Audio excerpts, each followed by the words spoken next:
Well, good to see you. good It's to been see a while. you. It's a while. So I thought for the audience you would talk about the book. Tell us about how you came to write this and what it was like. I'm going to ask you some other questions, and we'll just be in a general conversation, and then afterwards we will take questions from the audience. Okay. Well, yes, I stumbled into this book because there were so many questions I had that no one could answer, I thought, that had to do with family, my own. Who was I? How did I get to where I was? What had my mother told me that I had not asked her more about, and my father as well?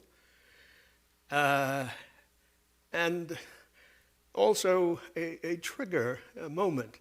I was writing a book, and I went to Indianapolis to conduct some interviews. And the driver, the chauffeur from the airport, was a very cordial man. And he began to talk about Chamber of Commerce things that were on offer from Indianapolis, and so on and so on. And I sort of responded and said, well, what really should I see and do and all that?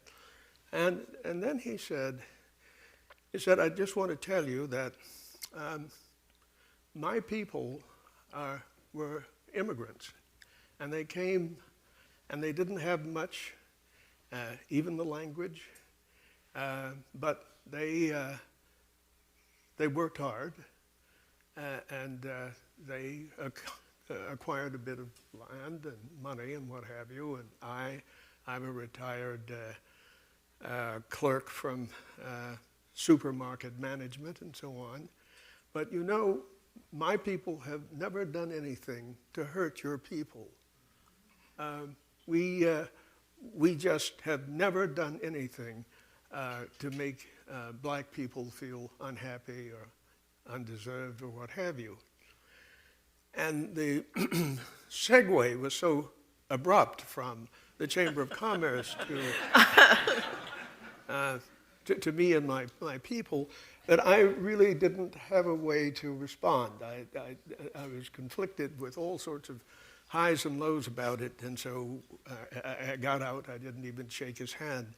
But it stayed with me, and I thought, well, this is not unique, this man's view, and I wonder why I myself was so surprised, because I'm a pretty educated person, experienced, and so on.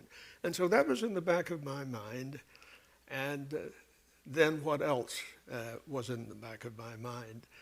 That if I wanted to know more about myself and answer that driver's questions, I should start where the beginning was. And for me, the beginning seemed to be Atlanta, an old church, a distinguished old black congregational church, where some of my parents had, my mother's people had worshiped there, and they were very proud of its history.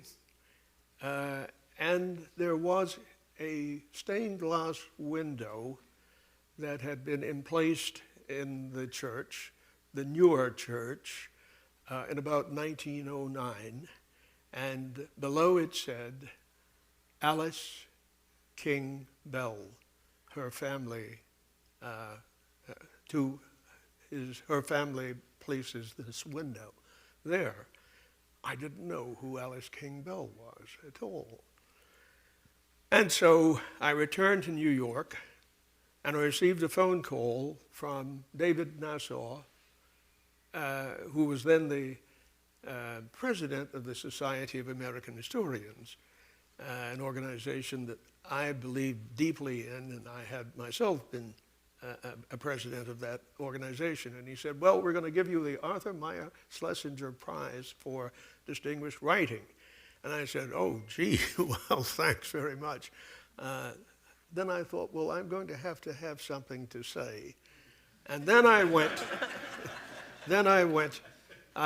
went back to Atlanta because outside Atlanta, about 26 miles, is a town that really it is the lost cause in aspic.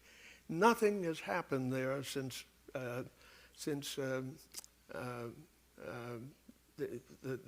North passed through it. And I had phoned the archivist previously when I noticed that that township had observed Black History Month. And I thought, well, that's interesting. And so I reached this person, the archivist, and she said, oh, yes, we're very proud. We're very much in the swim of things. And I said, well, I have a memory of my mother saying that my grandmother was a king and that she grew up in Roswell, Georgia, which is the name of the township. And she said, well, you must come and see. We'll be happy to accommodate you. And I did. And there I spent the day wandering about this beautiful township. Teddy Roosevelt's mother has a great mansion there. I thought perhaps that had been the model of Tara, and I was told by the archivist, no, it was another mansion that served that purpose, and so on. And so it was quite delightful, but she said, I'm sorry, I think we really haven't been able to serve your family concerns. And so I left and flew back, and I did deliver the Schlesinger speech. And in it, I said that Arthur, of course, was quite remarkable, that he had surveilled all of the major moments in American history and so on. But I said, you know, American exceptionalism, one of the things that he wrote about, it seems to me has the disadvantage of being an exceptionalist exception only in the sense that people of color have never figured largely in it. And I said more, I'm happy to say that recently the historians have been able now to probe the past of people of color in ways that are really quite encouraging. And so with that in mind, I conceived a kind of arc of interpretation that explains what I wanted to do after the experience of the Schlesinger honor, the insult in Indianapolis, and my innocence about my own self. Well, there were, I should say this, that I knew that I had genetic streams that were useful to tell a large story, white and black and intermediate. And so I said this, the stained glass window tells the national story across the lives of 4 of my own family units, 2 of them white, kings, and a new name, Belvins, the 3rd free and colored, the Bells, the 4th an up from slavery success, the Lewises. It starts by relocating the exceptionalist paradigm in the antebellum South in a commonwealth based on caste, on free labor, and staple crops, tobacco, rice, sugar, and above all, cotton. And it makes the central contention that we've looked in the wrong place and at the wrong race for the genesis of the American story. The vaunted paradigm, American exceptionalism, has obscured the truth that what is truly exceptionalist about the exceptionalist narrative are the historic exceptions to it, notably people of color. It contends that the good news is the emerging historical revisionism upending the master narrative of Jeffersonian, Jacksonian democracy with its unrivaled industrial takeoff, its robust middle classes gloriously replenished by hardworking immigrants, its eschatology of white merit. The new 1619 narrative shows that American slavery functioned as a vast, efficient concentration camp from which flowed the enormous wealth that underpinned the commercial and financial paramountcy of New York and Philadelphia and the rise of the industrial North. Now, so the success of my book, I hope, is that it wraps the lives of these kings, Belvins, Bells, and Lewises around almost 240 years of North American history. The Stained Glass Window claims to be an exceptional book, not only, or not merely, in that it explains macro history as family history. It's unique in that the book's author tells 4 stories about his origins, his own origins within the folds of the antebellum slavery project, and then of the long national separate but equal aftermath whose inclusive end guaranteed our inclusive present. And so that's the idea behind the book. And I'll tell you now that that archivist I met in Roswell, Georgia, surprised me 3 weeks later by a certified packet of information about myself that turned my life on its head. And this is the story that perhaps I can tell with questions. Did you have any apprehension about doing it? I mean, and I, as you mentioned, I'm a historian, and I wrote a memoir history. And you've done it, yours is much longer than mine, but I wondered if you had any apprehension about doing it, because it's such a different thing to do, writing about other people instead of writing about yourself. I mean, you're writing more about your family, but in writing about your family, you're writing about yourself. Yeah. So yeah. is that Yes, is it hard? because, there's inherent hubris in this operation. So you've got to be on the alert about that. And then you think of family lore, and you have to falsify most of it. You just can't accept it. So there are those problems. And then you say, well, I know there's the census. I know that there are tax records. I know that there are city directories and so on. And you can really do an old-fashioned kind of familiar archaeology doing that. But still, if you want to go way, way back, it is terribly evanescent. However, I was steadied by this packet that I got from the archivist at Roswell. Now, who is she? Well, she sits atop the lost cause memory of the South. Roswell has an archival richness that is really quite extraordinary. And she had, for some reason, sent me information that began a quest that I thought I could fulfill. What did I have in that first packet? I had the slave purchase of 7 people.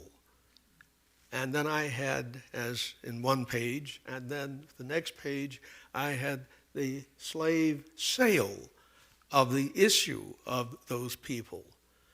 And for me, I had had the experience of writing about French history, and that entailed the archives of France. I had the experience of writing about the Harlem Renaissance, and that meant staying at the Beinecke a lot. I had the Du Bois thing, which was FOI access to FBI, materials and so on, but I had never seen a purchase document. It was eerie, and I had never seen the sale of these people. And they were one name. The mother was named Elsie, and she was bought in 1822. And then her daughter was sold in 1852, and her name was Clarissa. And the archivist said, "I think this is your great-grandmother." Well, so I now had some sense of my grandmother's origins, and she added something else, that there was a line of property which had been ceded to my grandmother, and that property was the basis for my family's leg up on Auburn Avenue, sort of the artery of black prosperity then and now. And I thought, well, we are beginning to have some connections. But what about those kings, I wondered. And I had to decide whether or not I could risk the assistance of a geneticist to see if there were a connection there, as well as with the people who Clarissa, having been sold in 1852, ended up living with in the middle of high cotton empire, Houston County, Georgia, whose name was Belvin. And so that is what I began to do, to familiarize myself with the community of geneticists. Identified one through the trees was the description of that outfit, and I then asked for some results. Now that sounds kind of like what you would be doing if you were writing a normal history book, regular history book. The research sounds familiar. You're working with a geneticist. That's different. But what about the writing? The writing? The writing was the process of writing it different than writing, say, Du Bois or writing the other books that you've written? Yes, certainly, because if you want to have a voice, there isn't usually one you can hear. And that's especially true of women who have been enslaved. And in this case, I have now my Clarissa, and I was asked by two immediate members of the profession, how can you make any sense of this? That person's invisible, really. The master narrative is there. She belonged to somebody, she did this and she did that, but who was she? That's a difficult thing.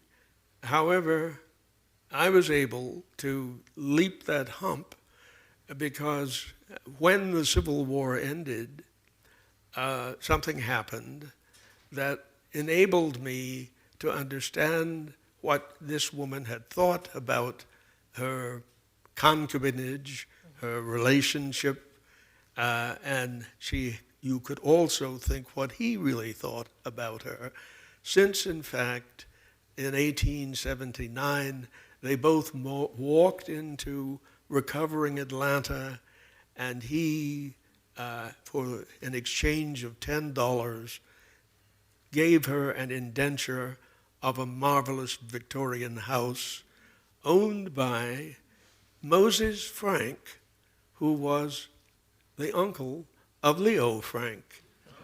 That was another sidebar. And that if he felt enough to do this, it must have meant that he was deeply invested in this parallel family he had had. His dear wife did her job. My ancestor did her job. but she also received compensation, as it were, with real estate. But moreover, she did something else. He placed a reversionary clause on his indenture. It said that if she should die or her issue expire, the property would revert to the Belvins. And that was standard stuff for these types. Well, the next indenture was different. It had changed, and it said it all goes to her, irrespective of whether or not she survives. And that also all husbands were excluded from the indenture. So this is a rather interesting result of some pretty canny developments between these two people that indicated to me that to go back to the slavery time, you could feel something about their relationship that had been serious and interactive, I hope. Yeah, you hope. I mean, so that gives your family a leg up. Right. So what does that mean? Right. Expound on that. What does that mean, the leg up that your family has? You mentioned Mount Auburn and Well, the next group was interesting, and that was that my family believed, my mother believed, that her origins went back to the beginning of South Carolina as a state, and that a woman named Martha Jemima Bell was captured in the first census of 1790.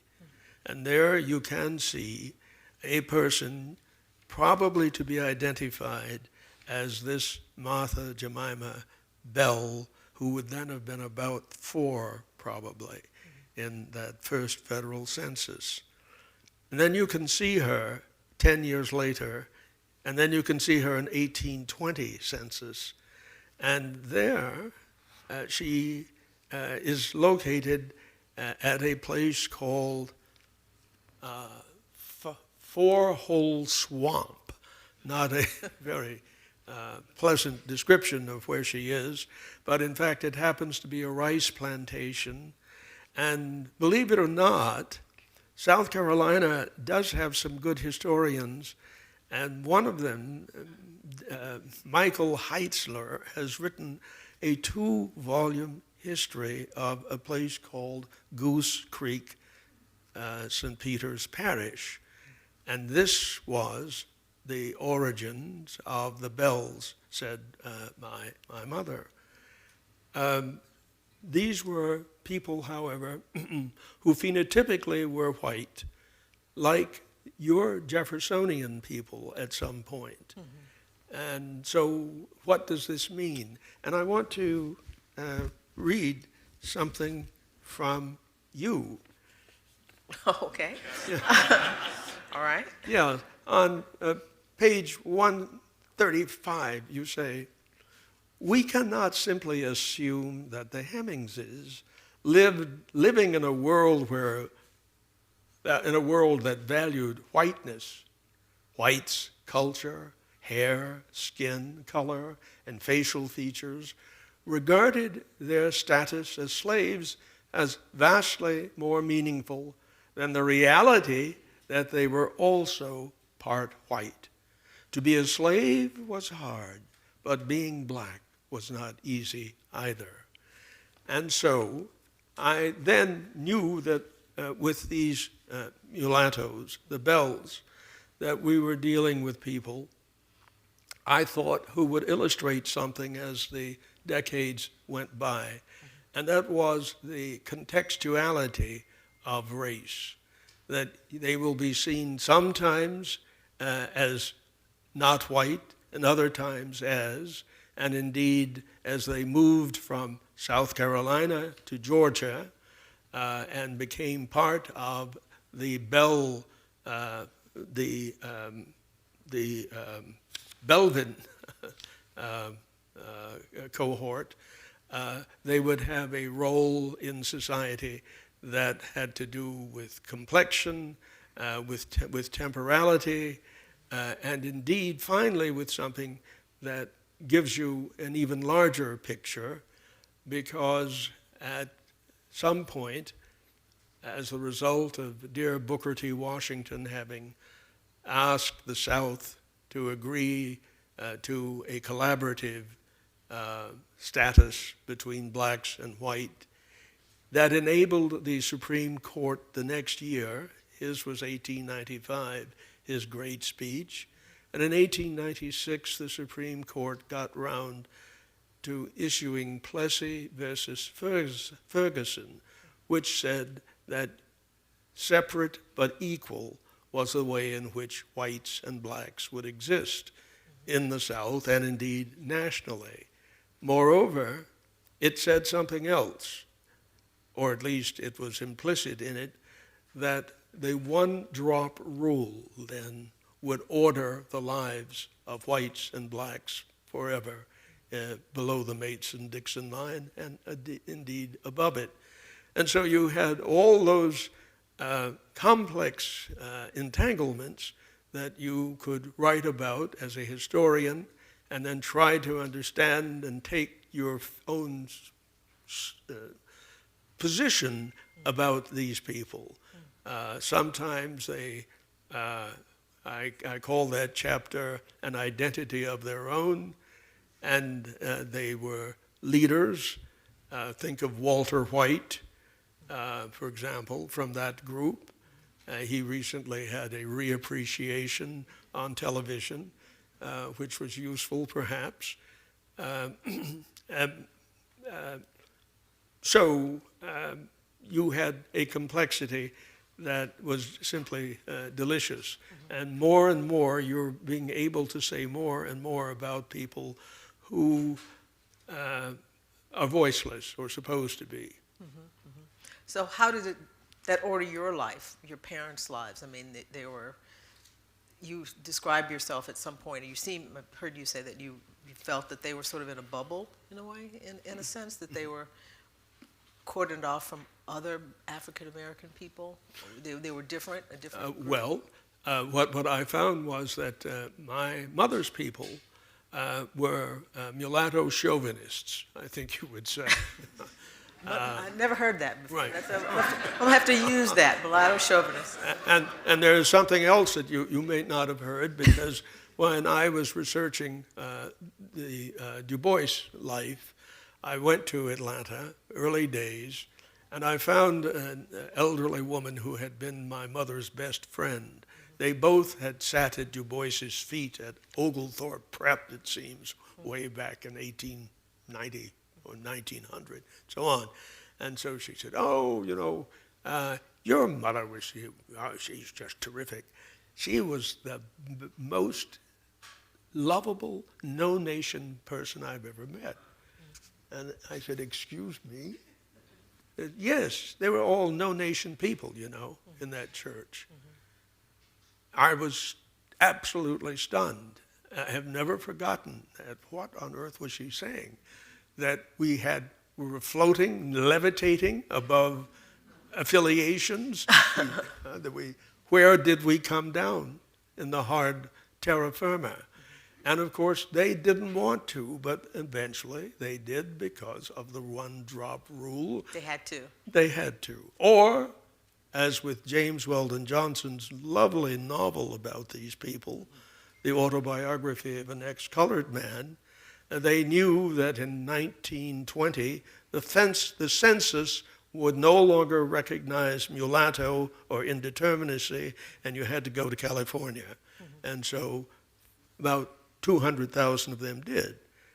And others said, why, I'm not going to pass at all. No, I will stay with my people, and we will fight it on in the darkness of white supremacy. And then, thank goodness, there was, of course, my father, the Lewises, who makes all of this make more sense. No nation, we say that in Texas. That's a phrase that we used growing up to describe, when they describe people who were of mixed race or whatever, no nation, like they didn't have a nation. It's interesting, until I read that, I hadn't heard that phrase in the longest time, in the longest since I was a kid, actually. Du Bois, since you raised him here, what did you think of Du Bois? I'm going to reveal something that I have just scanned the film documentary that is soon to run Oh, wow. on his life. It's called Rebel with a Cause, and it is marvelous. I am looking at someone who saw that. I don't know where Mary Helen Thomas is. There she is. Is she hiding? Okay. We both watched it together, and you found it really compelling, did you not? And it is, and it's very smart. I had wondered, because this is one of the most difficult minds that we have dealt with. So what did I think of Du Bois? What do you think of him? What do I think of him? I think that he was perhaps one of the greatest minds we've ever had. I do.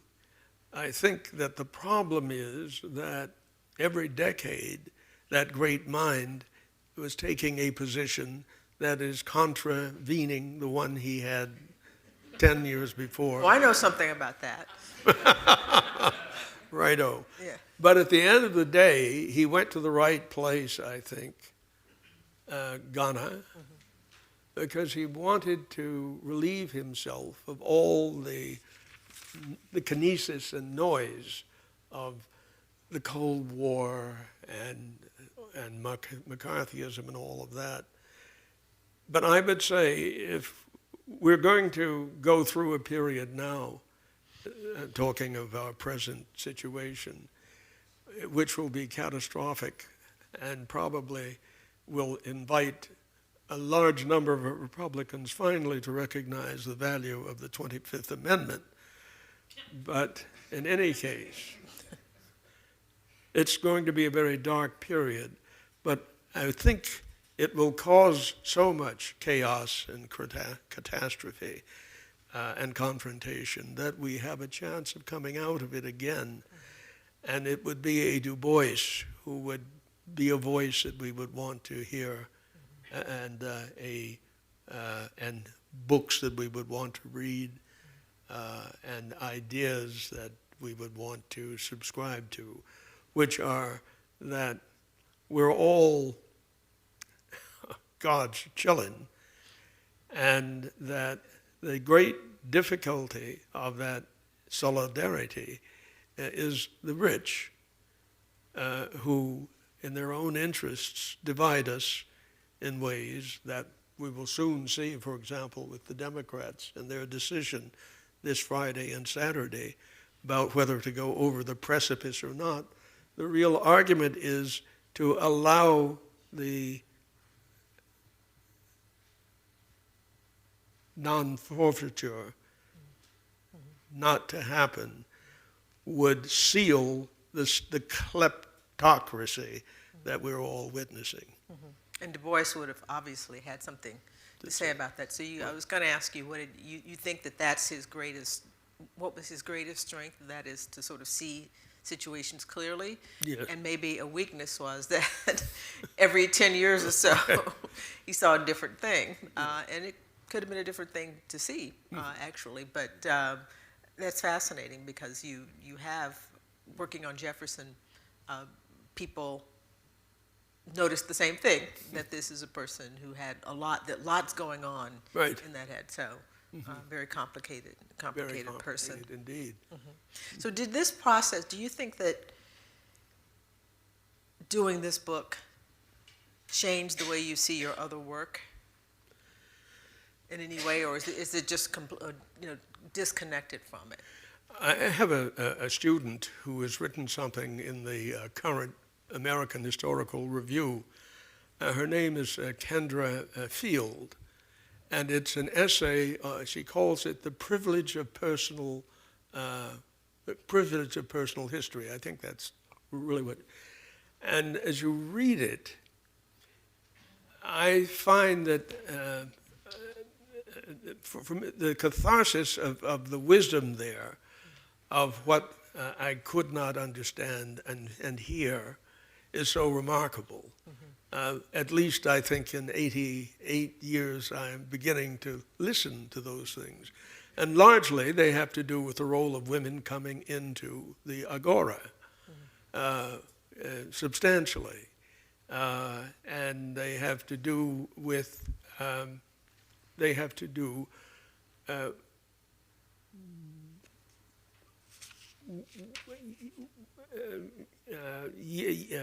yes, there's another thought there.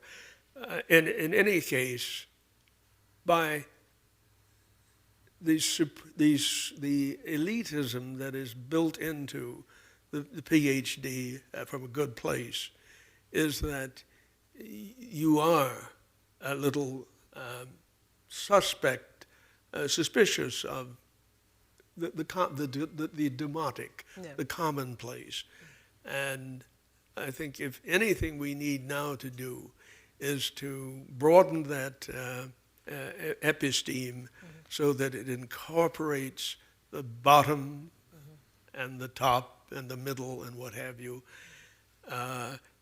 If the Democrats lost this election because they were unmindful of males and of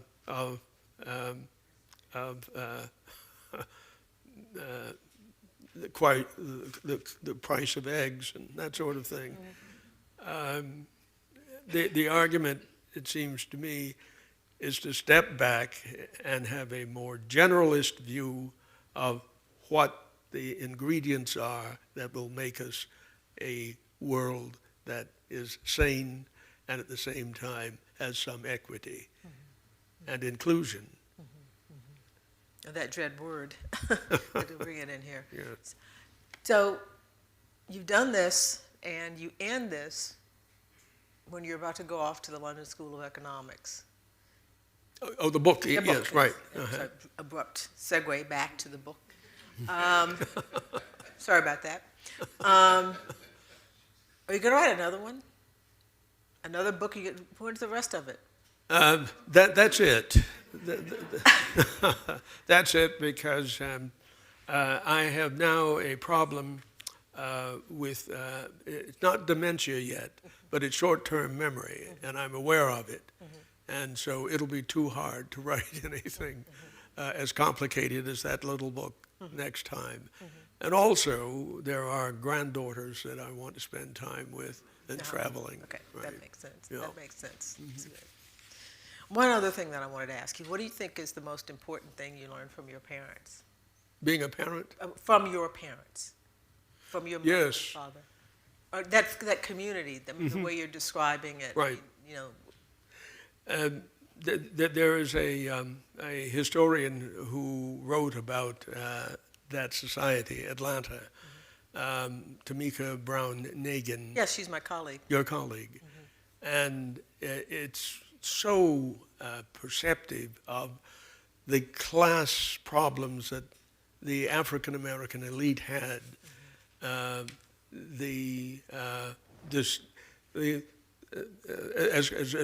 Kluger says, after Brown versus Board, there was no dancing on the tabletops in Harlem.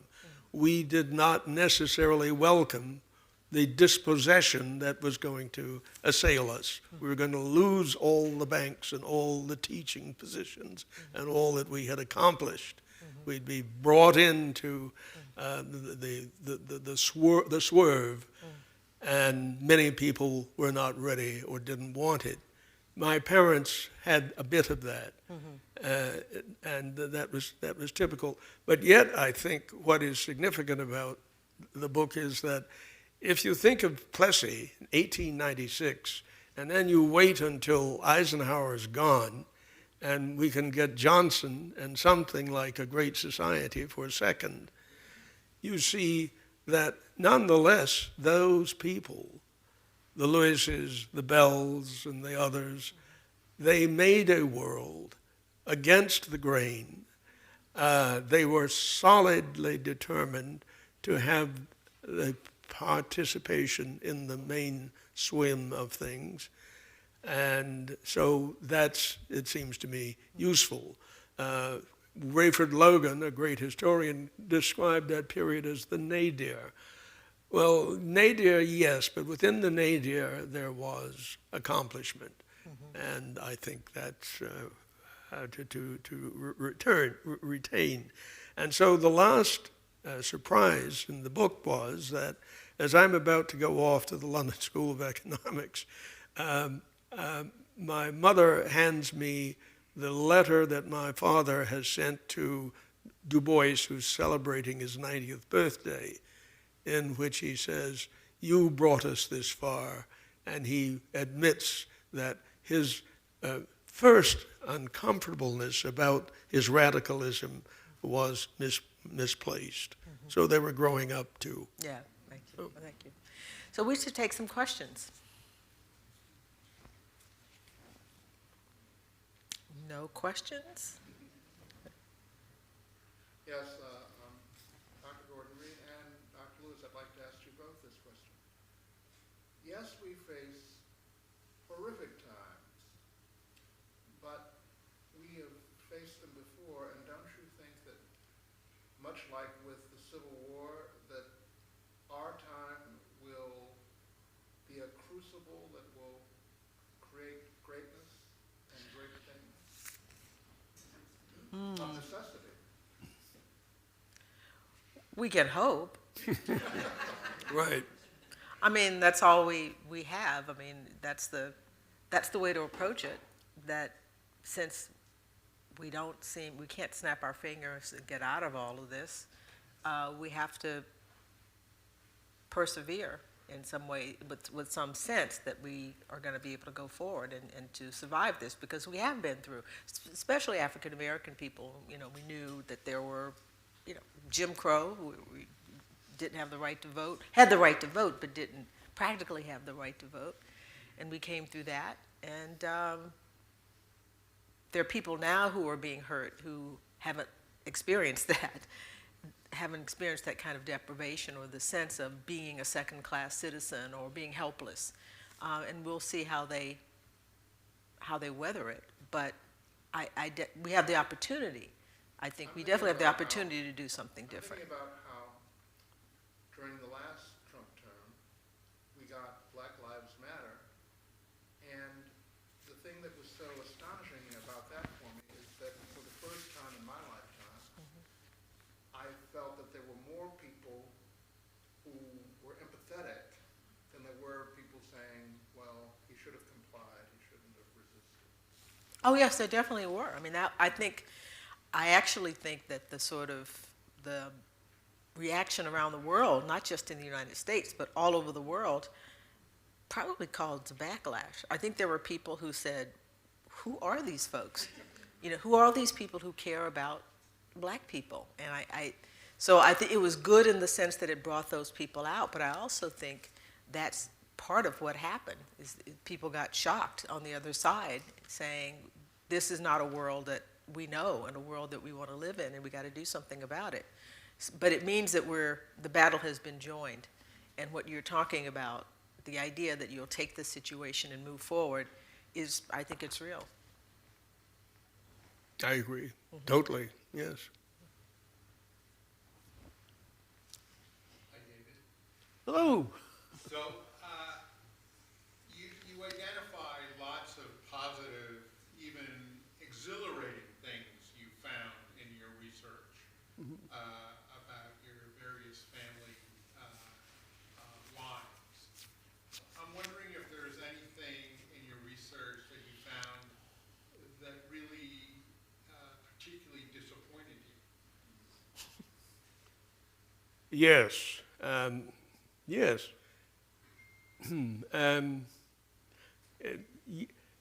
There came a moment in 1948 in Atlanta when the mayor said, if you guys can come up with enough votes for me, I will integrate the police force in Atlanta. Big deal in those days. And, well, there was, under Eisenhower, the first Civil Rights Act since Reconstruction, the 1957 Civil Rights Act. And in it, there was a civil rights unit that was supposed to claw back evidence of terrible things happening racially. And I got a phone call from a student of Margaret Berman's at Northeastern University.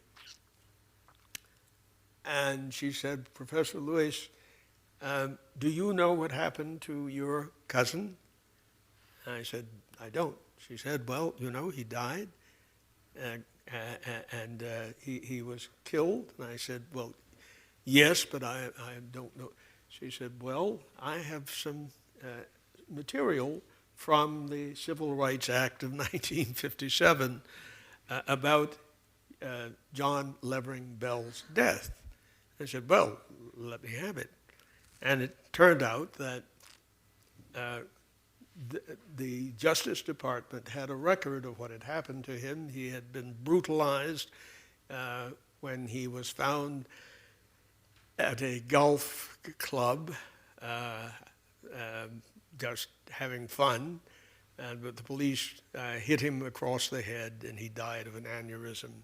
And the daily newspaper of Atlanta, the Atlanta Daily World, ballooned the headlines of what was happening to my cousin, that he was going to die in the hospital because he had been bludgeoned to death, and that this indicated how much we needed better policemen. And my uncle said, I refuse an autopsy, and I'm burying him right away. And I thought, but how could he do that? This is an issue. And this was the Atlanta Daily World signaling, we've got to march on this. He didn't, and I was quite crestfallen. And I shared this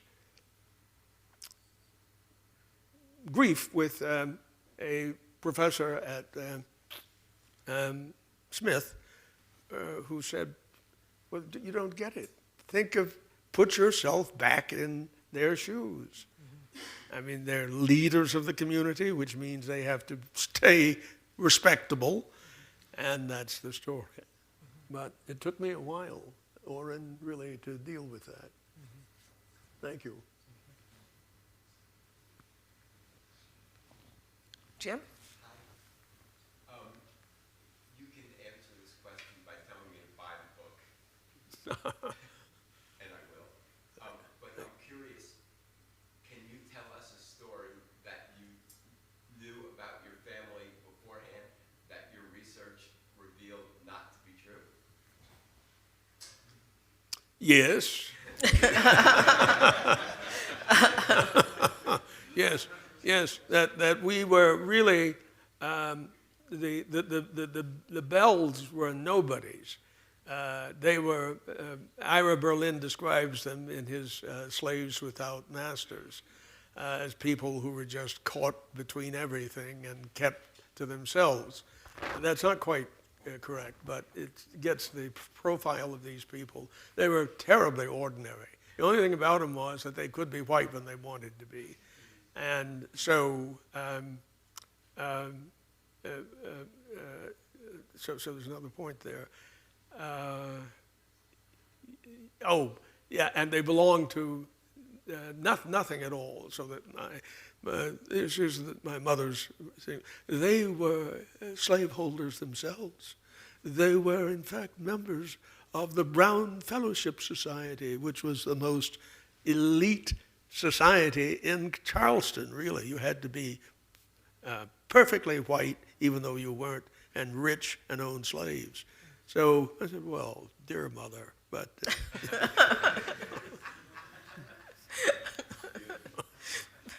So that they're not as highfalutin as they thought they were. In the back. I have a question about your taxi driver that motivated you to write the book.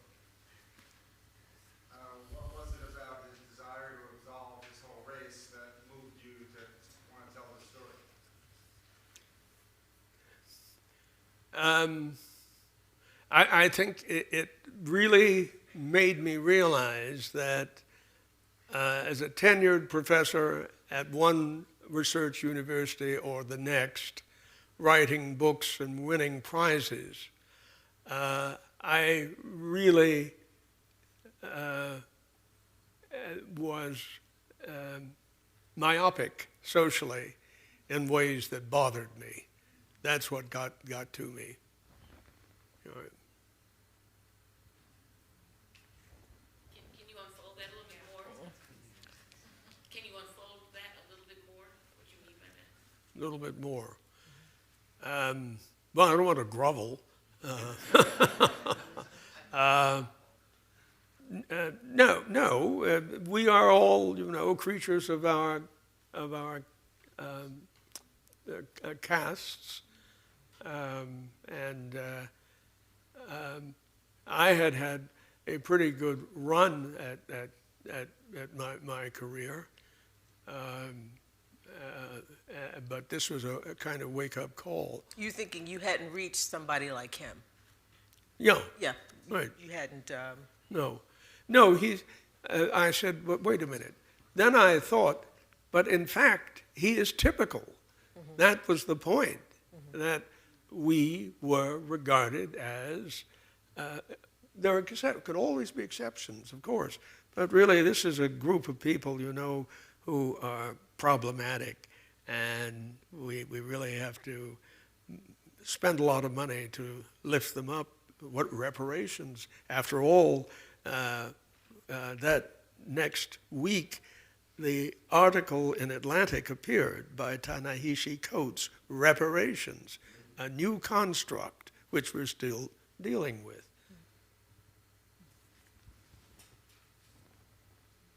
I was wondering whether you saw within your family conflicts that were based upon race. All families have conflicts, and someone's considered to be higher caste or lower. But was any of what you discovered based upon a view of race? Yes, judgments that those people who aren't like us, they don't work hard enough. Just the Marxian business of borrowing an attitude that really doesn't fit you. Yeah, for sure. Well, thank you very much then.